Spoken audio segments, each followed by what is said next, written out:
Dans son allocution, le chef de l'État, Ali Bongo Ondimba, en sa qualité de président en exercice de la CEAC, a relevé différentes problématiques majeures enregistrées dans la sous-région. Retrouvons nos reporters. Il s'est agi au cours de ce conclave qui voit autour du chef de l'État gabonais les présidents du Rwanda, du Tchad et de la République centrafricaine, du premier vice-premier ministre du Burundi et plusieurs membres des gouvernements représentant les États de la communauté d'examiner la situation sécuritaire et politique de la sous-région confrontée à une montée du terrorisme et des violences.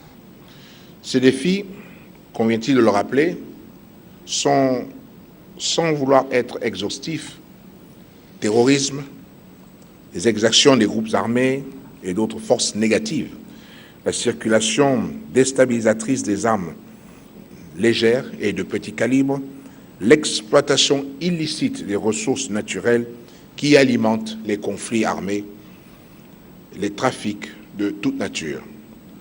Face à ces maux, qui non seulement occasionnent d'énormes problèmes humanitaires, mais hypothèquent également la stabilité de nos États, ainsi que nos efforts de développement, la présidence en exercice de notre communauté, que le Gabon a l'honneur d'assurer, ne pouvait évidemment pas rester indifférente. Menacée par des actions terroristes et des troubles ça et là, la paix et la stabilité de la sous-région restent une préoccupation pour le président en exercice de la CEAC et pour y faire face, des efforts concertés doivent davantage être établis.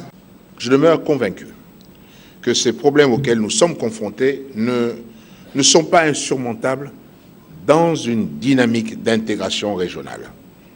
Notre sous-région doit dès lors renforcer la mise en œuvre de nos stratégies de sécurité et nos partenariats dans ce domaine avec d'autres acteurs tant bilatéraux que multilatéraux.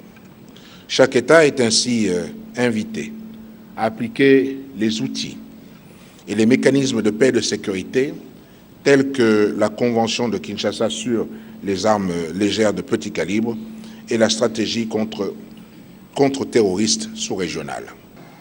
Les travaux qui se sont poursuivis par le huis clos des chefs d'État seront sanctionnés par un communiqué final.